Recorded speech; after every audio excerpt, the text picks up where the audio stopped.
जय सिया राम दोस्तों। तो दीपावली के त्यौहार की शुरुआत होने जा रही है 29 तारीख से, यानी कि धनतेरस से, जो 5 दिन का दीपोत्सव का त्यौहार है उसकी शुरुआत हो जाती है। तो आज इस वीडियो में हम जानेंगे कि धनतेरस के दिन आपको क्या चीज़ें घर पर लानी चाहिए, आपको धनतेरस के दिन किस तरह से पूजा अर्चना करना चाहिए, इन सब के बारे में आज हम बात करने वाले हैं। तो चलिए ज़्यादा देर नहीं करते हैं, कर लेते हैं टॉपिक को स्टार्ट। दोस्तों, धनतेरस का नाम धन और तेरस से बना हुआ है, जिसमें धन का मतलब संपत्ति और समृद्धि है और तेरस का अर्थ होता है हिंदू कैलेंडर की 13वीं तिथि। इस दिन भगवान धनवंतरी की पूजा की जाती है। साथ ही साथ इस दिन पर कुबेर और माता लक्ष्मी की पूजा का भी महत्वपूर्ण विधान बताया जाता है। हिंदू धर्म में धनतेरस का त्योहार बड़ा ही महत्व रखता है। धनतेरस का ये जो पर्व होता है ये हर साल कार्तिक कृष्ण पक्ष के त्रयोदशी तिथि को मनाया जाता है। इस दिन भगवान धनवंतरी के साथ धन की देवी माता लक्ष्मी और धन के देवता कुबेर की पूजा अर्चना भी की जाती है। वहीं इस दिन लोग सोने या चांदी के आभूषण भी खरीदारी उनकी करते हैं।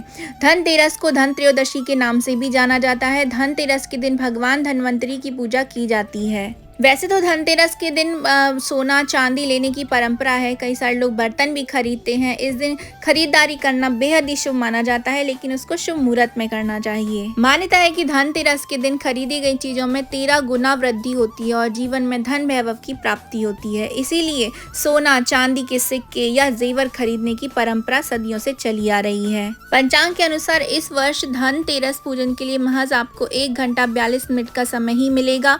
धनतेरस पूजन के लिए शुभ मुहूर्त जो है प्रदोष काल का ही माना जाता है, यानी कि संध्या काल में 6:31 से रात्रि 8:31 तक का बताया जा रहा है। वहीं जो प्रदोष काल का जो मुहूर्त रहता है वो 5:38 से शुरू हो जाएगा और 8:13 तक रहने वाला है। तो आपको प्रदोष काल में ही अपनी पूजा की शुरुआत कर देनी चाहिए। उत्तरा फाल्गुनी दिन मंगलवार और कृष्ण द्वादशी हो तो यह योग जो होता है ये त्रिपुष्कर योग कहलाता है। धनतेरस में इस योग में खरीदारी अति शुभ बताई जाती है। त्रिपुष्कर योग के साथ साथ इस दिन पर इंद्र और वैद्रती योग भी बनने जा रहा है, जो इस तिथि को और भी ज़्यादा विशेष बना देता है। तो खरीदारी के लिए त्रिपुष्कर योग में 29 तारीख को सुबह 6:31 से दिन के 10:31 तक रहने वाला है। वहीं दोपहर को 11:42 से शुरू होकर के 12:27 मिनट तक ये शुभ मुहूर्त बन रहा है। लेकिन ध्यान रखें कि धनतेरस के दिन आपको किसी को भी कर्ज देने से बचना चाहिए और कर्ज लेने से भी बचना चाहिए। इस दिन अशुद्ध स्थानों पर पूजा नहीं करना चाहिए। इसके साथ ही आपको क्रोध और नकारात्मकता से भी दूर रहना चाहिए। धन त्रयोदशी के दिन आपको दीपदान भी जरूर से करना चाहिए। स्कंद पुराण के अनुसार कार्तिक कृष्ण पक्ष की त्रयोदशी के प्रदोष काल में यमराज के निमित्त दीपदान और नैवेद्य समर्पित करने पर अपमृत्यु अथवा अकाल मौत का नाश होता है, यानी कि आपके घर में किसी की भी अकाल मृत्यु नहीं होती है। यम दीपदान के लिए मिट्टी का एक बड़ा दीपक लेना चाहिए। उसको स्वच्छ जल से धो लेने के बाद उसमें 2 रुइयां बत्ती बनाकर एक चौमुखा दीपक तैयार कर लें। उसे तिल के तेल से भर दें एवं कुछ काले तिल भी उसमें डाल दें। प्रदोष काल में तैयार किए गए दीपक का रोली, अक्षत व पुष्प से पूजन करें। तत्पश्चात घर के मुख्य द्वार पर गेहूं अथवा खीर की ढेरी बनाकर उसके ऊपर दीपक रखकर प्रार्थना करें। लेकिन ध्यान रहे कि यम के लिए जो भी आप दीपदान करेंगे वो आपको दक्षिण दिशा में करना है। यम का दीपदान किस प्रकार से किया जाता है इसके बारे में मैंने अपने YouTube चैनल पर वीडियो लेकर के आ रही हूँ, तो मेरे YouTube चैनल पर जरूर से बने रहिए। वैसे तो धनतेरस के दिन काफ़ी सारे लोग सोने चांदी और उनके बर्तन खरीदते हैं, जेवर भी खरीदते हैं, लेकिन धनतेरस के दिन आपको पूजा अर्चना भी प्रदोष काल में ज़रूर से करना चाहिए। इस प्रदोष काल में धनवंतरी देवता की पूजा की जाती है, अमृत कलश भी तैयार किया जाता है, फिर कुबेर देव की पूजा की जाती है माता लक्ष्मी के साथ, और भगवान श्री गणेश की भी पूजा आराधना करने का विधान है। तो इस वीडियो में हम जानेंगे कि कुबेर देव की किस प्रकार से आपको धनतेरस के दिन पूजा अर्चना करना चाहिए। आइए जानते हैं। धनतेरस के दिन आपको ब्रह्म मुहूर्त में ही उठ जाना है और उठ जा करके स्नान कर लेना है। स्नान करने के बाद आपको अपने जो पूजा घर की सफाई है उसको भी अच्छे से करना है, और स्नान करने से पहले आपको अपने घर की साफ सफाई भी अच्छे से कर लेना है। फिर आपको शाम जैसे कि गोधूली मुहूर्त हो जाता है या प्रदोष काल का मुहूर्त जब आता है तो आपके पास यदि श्री कुबेर जी की मूर्ति है तो वह पूजा में उपयोग की जा सकती है। अगर आपके पास कुबेर जी की मूर्ति नहीं है तो उसके बदले आप तिजोरी या गहनों के बक्से को भी श्री कुबेर के रूप में मानिए और उनकी पूजा आप कर सकते हैं। तो सबसे पहले प्रदोष काल में आपको अपने घर मंदिर में जो है पूर्व दिशा की ओर आपको नीचे जो है गोबर से लीपना चाहिए, उस स्थान को शुद्ध कर लेना चाहिए। फिर आपको चौक पूरना चाहिए। चौक पूरने के बाद आपको एक चौकी रखना चाहिए। चौकी के ऊपर आप एक लाल कलर का कपड़ा बिछा सकते हैं। यदि आपके पास में कुबेर देव की कोई मूर्ति है तो रखिए, अदरवाइज जो आपका धन है यानी कि जो ज्वेलरी है या तिजोरी है आप उसको भी सामने रख सकते हैं। फिर उसके बाद आपको एक थाली ले लेनी है, उस पर आप स्वास्तिक का चिन्ह बनाइए। अगर आप तिजोरी ले रहे हैं तो आप तिजोरी के ऊपर स्वास्तिक का चिन्ह बनाइए। स्वास्तिक का चिन्ह आपको सिंदूर से ही बनाना चाहिए और उस पर मौली बांधना चाहिए। फिर आपको कुबेर देव से इस प्रकार प्रार्थना करनी है। मानव स्वरूप विमान पर विराजमान श्रेष्ठ गरुड़ के समान सभी निधियों के स्वामी भगवान शिव के मित्र, मुकुट आदि से सुशोभित और हाथों में वर मुद्रा एवं गदा धारण करने वाले भव्य श्री कुबेर देव जी की मैं वंदना करता हूँ या करती हूँ। इसके बाद आपको कुबेर देव जी के आवाहन मंत्र का जाप करना चाहिए। आवाहन आप इस प्रकार से भी कर सकते हैं। ऐसी प्रार्थना कीजिए कि भगवान श्री कुबेर का ध्यान करने के बाद तिजोरी, बक्से आदि के सम्मुख आवाहन मुद्रा दिखा करके आपको उनके इस प्रकार से बोलना है कि हे देव सुरेश्वर, मैं आपका आवाहन करती हूँ। आवाहन का मतलब होता है जिस भी देवी देवता की आप पूजा करने जा रहे हो उनको अपने घर पर बुलाना। आप यहाँ पधारें, कृपा करें, सदा मेरे भंडार की वृद्धि करें और मेरी रक्षा करें। मैं श्री कुबेर देव जी का आवाहन करता हूँ या करती हूँ। इसके बाद आपको पुष्पांजलि आसन देना है। आवाहन करने के बाद निम्न मंत्र पढ़ करके, यदि आपको मंत्र नहीं आते हैं तो आप इस प्रकार से बोल सकते हैं।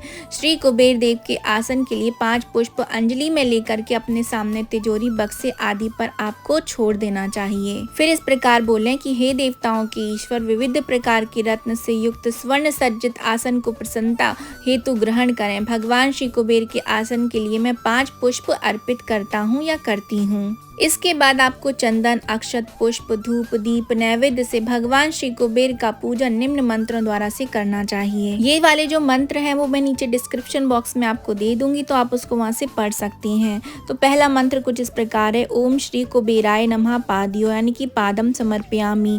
ओम श्री कुबेराय नमः शिरसि अर्घम समर्पयामि। ओम श्री कुबेराय नमः गंधाक्षतम समर्पयामि। ओम श्री कुबेराय नमः पुष्पम समर्पयामि। ओम श्री कुबेराय नमः धूमं समर्पयामि। ओम श्री कुबेराय नमः दीपम दर्शयामि। ओम श्री कुबेराय नमः नैवेद्यम समर्पयामि। ओम श्री कुबेराय नमः आचमनीयम समर्पयामि। ओम श्री कुबेराय नमः तांबूलम समर्पयामि। इस प्रकार आपको पूजन करने के बाद बाएं हाथ में गंध, अक्षत, पुष्प लेकर दाहिने हाथ द्वारा निम्न मंत्र पढ़ते हुए तिजोरी या बक्से पर छोड़ देना है। वो मंत्र भी मैं नीचे आपको डिस्क्रिप्शन बॉक्स में दे दूंगी। वो मंत्र कुछ इस प्रकार है। ओम श्री कुबेराय नमः अनेन पूजनेन श्री धन धनाध्यक्ष श्री कुबेर प्रियताम नमो नमः। इस मंत्र का अर्थ है कि श्री कुबेर को नमस्कार है। इस पूजन से श्री कुबेर भगवान प्रसन्न हो, उन्हें बारंबार नमस्कार है। इस प्रकार से आपको कुबेर देव की जो है पूजा संपन्न कर लेनी है। दोस्तों, कहा जाता है कि कुबेर भगवान जो होते हैं वो यक्ष कहलाते हैं और ऐसा कहते हैं कि यक्ष जो होते हैं वो जल्दी ही प्रसन्न हो जाते हैं। तो धनतेरस के दिन आपको कुबेर देव की पूजा जरूर से कर लेना चाहिए। कुबेर देव को आप नैवेद्य स्वरूप में जो है आप इनके सामने धनिया भी रख सकते हैं। इनको धनिया की पंजीरी भी चढ़ाई जाती है। इनको खीर का भोग भी आप चढ़ा सकते हैं। यदि आपके पास ये सब कुछ नहीं है तो आप गुड़ का ही भोग लगा दीजिए, वो भी उससे भी कुबेर देव जी जो है वो प्रसन्न हो जाते हैं। कुबेर देव की पूजा से रिलेटेड कुछ 5 बातों के बारे में भी यहाँ हम जान लेते हैं। पौराणिक मान्यताओं के अनुसार भगवान शिव की कृपा से कुबेर धनपति बने और उनके पास धन का अक्षय भंडार है। वे धन के संरक्षक भी माने जाते हैं। इस वजह से धनतेरस पर कुबेर की पूजा करते हैं। उनके आशीर्वाद से धन और संपत्ति स्थायी रहती है, उसका कभी भी क्षय नहीं होता है। यदि आप कुबेर देव पर बेलपत्र चढ़ा करके पूजा करते हैं तो कुबेर देव ज्यादा जल्दी प्रसन्न हो जाते हैं। तो आइए जानते हैं कौन कौन सी हैं वो 5 बातें जो आपको कुबेर देव के पूजन में जरूर से ध्यान रखना चाहिए। प्रदोष काल में कुबेर देव की पूजा करते समय उनको गूलर का फूल जरूर से अर्पित करें। गूलर का संबंध शुक्र और कुबेर दोनों से ही होता है। इसको चढ़ाने से कुबेर देवता प्रसन्न होते हैं और धन संपत्ति में वृद्धि का आशीर्वाद भी देते हैं। गूलर के पेड़ को शुक्र को जल अर्पित जरूर से करना चाहिए। शुक्रवार के दिन नियमित उसकी देखभाल करें तो शुक्र ग्रह शुभ प्रभाव भी देने लगता है और सुख समृद्धि भी बढ़ती बढ़ती है। धन के देवता कुबेर को धनिया की पंजीरी, चावल की खीर या फिर गुड़ और घी से बनी लापसी का भोग भी लगाना चाहिए। तीनों ही मिष्ठान कुबेर देव के प्रिय होते हैं। इससे भी कुबेर प्रसन्न होकर उन्नति का आशीष देते हैं। धनतेरस के दिन आप कुबेर दिशा यानी कि उत्तर दिशा में तांबे से भरा कलश रखें और उस पर पानी वाला नारियल रखें। उत्तर दिशा को हरे रंग से रंगना चाहिए। हरे रंग का पिरामिड रखना चाहिए। अपने तिजोरी को आप उत्तर दिशा में ही रखें। उत्तर दिशा में कुबेर देव की तस्वीर लगाकर नित्य पूजा करने से भी लाभ मिलता है। बिजनेस और काम में उन्नति के लिए धनतेरस पर कुबेर यंत्र की स्थापना जरूर से करें। इससे धन का संकट दूर होता है और आप धनवान भी बन सकते हैं। आर्थिक स्थिति में सुधार होता है और भाग्य भी मजबूत होता है। आय के नए स्रोत भी बनते हैं। कुबेर देव उत्तर के दिक्पाल और शिव जी के भक्त भी माने जाते हैं। ब्रह्मदेव के वरदान से कुबेर सभी संपत्ति के स्वामी बन गए। वे माँ भगवती की कृपा से धनपति और सभी निधियों के स्वामी भी हैं। तो धनतेरस पर कुबेर देव की पूजा से पहले भगवान भोलेनाथ की पूजा करते हैं तो वे बहुत ज्यादा प्रसन्न हो जाते हैं। यदि आप भी धनतेरस के दिन कुबेर यंत्र की स्थापना करना चाहते हैं तो आपको धनतेरस की रात 12 बजे से लेकर के 3 बजे के समय के मध्य में जो है कुबेर यंत्र की स्थापना उत्तर दिशा में कर लेनी चाहिए। स्थापना से पहले कुबेर यंत्र का पंचामृत से अभिषेक करें, फिर उसकी पूजा करें और फिर कुबेराय नमः मंत्र का उच्चारण करें। फिर कुबेर यंत्र को पूजा स्थान, धन स्थान या तिजोरी, कार्यस्थल या दुकान में आप स्थापित कर सकते हैं। इस प्रकार से आप कुबेर यंत्र की स्थापना धनतेरस के दिन जरूर से कर लेना चाहिए। धनतेरस के दिन पर आपको कुबेर देव जी की इस प्रकार से पूजा कर लेनी चाहिए। उसके बाद आपको जो है घी के आटे के दिए जरूर से प्रज्वलित करना चाहिए और उनको अपने पूरे घर में रखना चाहिए। हर एक कमरे में रखना चाहिए, चारों दिशाओं में लगाना चाहिए और जहां आप धन रखती हैं वहां पर भी आपको आटे का शुद्ध घी का दीपक जरूर से रखना चाहिए। जहां पर आप अन्न रखते हैं वहां पर भी आपको इस दीपक को जरूर से प्रज्वलित करना चाहिए। और धनतेरस के दिन आपको यम दीपक भी जरूर से दीपदान करना चाहिए। उसके बारे में मैं वीडियो में अपने यूट्यूब चैनल पर डाल दूंगी तो आप उसको वहां से देख सकते हैं। तो इस तरीके से आपको धनतेरस की पूजा में कुबेर देव जी का पूजन करना है। और एक बात का जरूर से ध्यान रखिए कि कुबेर देव के पूजन से पहले आपको भगवान श्री गणेश का पूजन करना है, लक्ष्मी जी का पूजन कर लीजिए, उसके बाद धनवंतरी देवता का पूजन कीजिए, उसके बाद आपको कुबेर देवता का पूजन करना चाहिए। धनवंतरी देवता का पूजन और लक्ष्मी जी गणेश जी का पूजन किस प्रकार करना है वो मैं वीडियो अपने नेक्स्ट वीडियो में डाल दूंगी तो आप उसको वहां से देख सकते हैं। तो ये थी मेरी छोटी सी इन्फॉर्मेशन धनतेरस की पूजा के बारे में, मुहूर्त के बारे में, कुबेर देव जी के पूजन के बारे में। आप सबको कैसे लगी है कमेंट बॉक्स में जरूर से बताइएगा। तो हम मिलेंगे नेक्स्ट वीडियो में किसी नई इन्फॉर्मेशन के साथ। तो अभी के लिए जय जय सिया राम। और आप सभी लोगों को धनतेरस की बहुत बहुत शुभकामनाएं।